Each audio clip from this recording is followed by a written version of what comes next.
અને આજ મુદ્દે આપણી સાથે ચર્ચા કરવા માટે સામાજિક અગ્રણી પૂનમ પાંચાણી જોડાઈ ગયા છે। પૂનમબેન, આંતરધર્મ લગ્નને લઈને તંગદિલી શું કહેશો?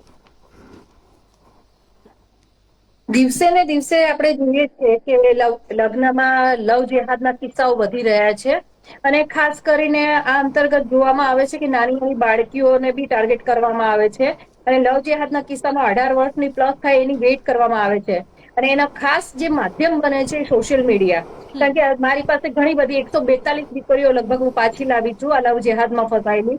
એમાં દરેકમાં એક કોમન વસ્તુ હતી કે આ જે અન્ય વિધર્મીઓ જે છે કે અન્ય ધર્મના છોકરાઓ છે એ સોશિયલ મીડિયા થ્રુ દીકરીઓનો કોન્ટેક્ટ કરે છે અને નામ બદલીને હિન્દુ નામ બતાવીને એ દીકરીઓને ફોસલાવે છે, એની સાથે ચેટિંગ કરે છે, પછી મળવાનો આગ્રહ કરે છે।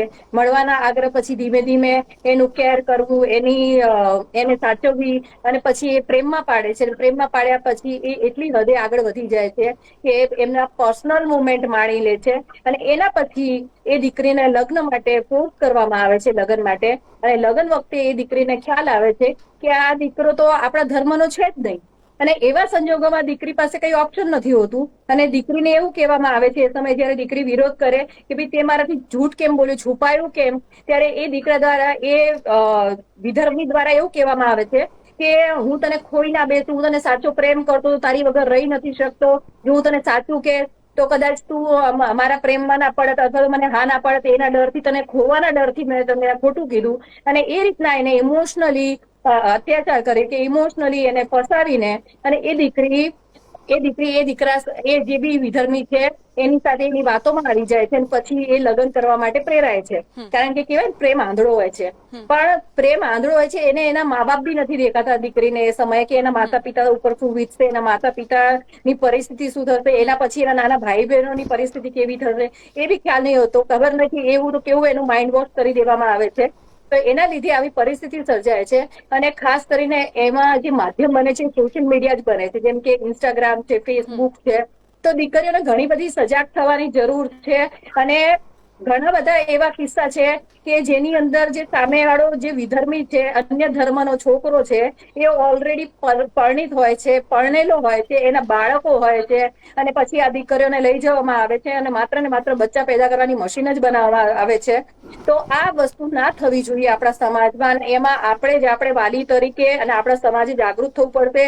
આપણા જે હિન્દુ ધર્મ છે એને જાગૃત અને એની માટેનું એક જ માધ્યમ છે કે આપણા બાળકોને જે છે એ ધર્મનું જ્ઞાન આપો, ધર્મનું મહત્વ સમજાવો, ધર્મની લોયલ્ટી વફાદારી શું હોય એ સમજાવો અને આવી રીતના દીકરીઓ ફસાય નહીં એની માટેના કડક પગલાં લેવા જોઈએ। સરકારે બી કંઈક એવું આયોજન કરવું જોઈએ કે જેના લીધે અન્ય ધર્મના લોકો ખોટું બોલીને દીકરીને ફોસલાવે નહીં, ખોટું બોલીને દીકરીને ફસાવે નહીં અને આપણી દીકરી આપણામાં જ સચવાય।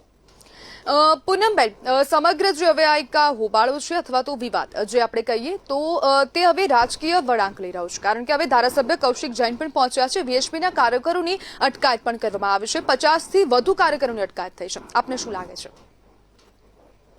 આમાં એવું છે કે ઘણીવાર કારણ કે અમારા કિસ્સામાં અમે જોઈએ છીએ કે અમે લોકો બી અટકાયત કરવા માટે ઘણા લોકો પહોંચીએ છીએ પણ છેલ્લે ઝીરો થાય છે, શૂન્ય જ વળે છે। એનું કારણ કહું કે આપણને આપણા લોકોની વિરુદ્ધમાં કાયદાકીય પગલાં લેવામાં આવે છે, જે સાચું હોય એને સાચું કહેવામાં નથી આવતું। હવે કારણ તો મને બી ખબર નથી, એનું કહેવા બી નથી માંગતી કારણ કે જનતા જનાર્દનને બધી જ ખબર છે આ બાબતે શું થતું હશે પણ એક વસ્તુ મેં હંમેશા જોઈ કે જ્યારે આ બાબતે વિરોધ કરવામાં આવે કે આ બાબતે ઉશ્કેરાયેલા લોકો હોય તો એના જ વિરુદ્ધમાં કંઈક પગલાં લેવામાં આવે છે અને ધારાસભ્યશ્રી આમાં ઇન્વોલ્વ થયા ખરેખર ખૂબ ઉમદા વાત કહેવાય। અને આ સરકારને જ્યારે ઓથોરિટી છે કંઈક કરવાની તો ઓથોરિટીનો એનો ઉપયોગ કરીને આના ઉપર પ્રતિબંધ મૂકવું જોઈએ અને આગળ જે બી કાયદાકીય કાર્યવાહી કે કરવી જોઈએ અને કંઈક એવા કાયદા લાવવા જોઈએ કે અમારો વિરોધ કોઈ પ્રેમ પ્રકરણનો નથી, અમારો વિરોધ છે કે દીકરીઓને ખોટું બોલીને શું કરવા ફસાવે છે। માની લો કે કોઈ પણ અન્ય ધર્મનો વ્યક્તિ છે તો એનું ધર્મ સાચું કહીને પ્રેમ કરે, સાચું કહીને એને ઓળખાણ આપે, પછી જો દીકરી સ્વીકારે તો એ સાચો પ્રેમ કહેવાય, સાચો સંબંધ કહેવાય। પરંતુ એવું થતું નથી, દીકરો એ પોતાનો ધર્મ તો છુપાવે છે, પૂનમબેન, આ જે એ બી કિસ્સો છુપાવે છે, છે, બાળકો છે એ બી છુપાવે છે। પૂનમબેન, આ જે કિસ્સો છે પૂનમબેન, આ જે કિસ્સો છે તેમાં અત્યાર સુધી તેવી માહિતી સામે આવી નથી કે જે છોકરી છે તેને ખોટું બોલીને ફસાવવામાં આવી છે કે અથવા તો અન્ય કોઈ કારણથી ફસાવવામાં આવી છે। હાલ સુધી એવું કોઈ માહિતી સામે આવી નથી તો પછી વીએચપી અથવા તો બજરંગ દળ દ્વારા કેમ સીધા લવ જેહાદના નારા લગાવવામાં આવી રહ્યા છે?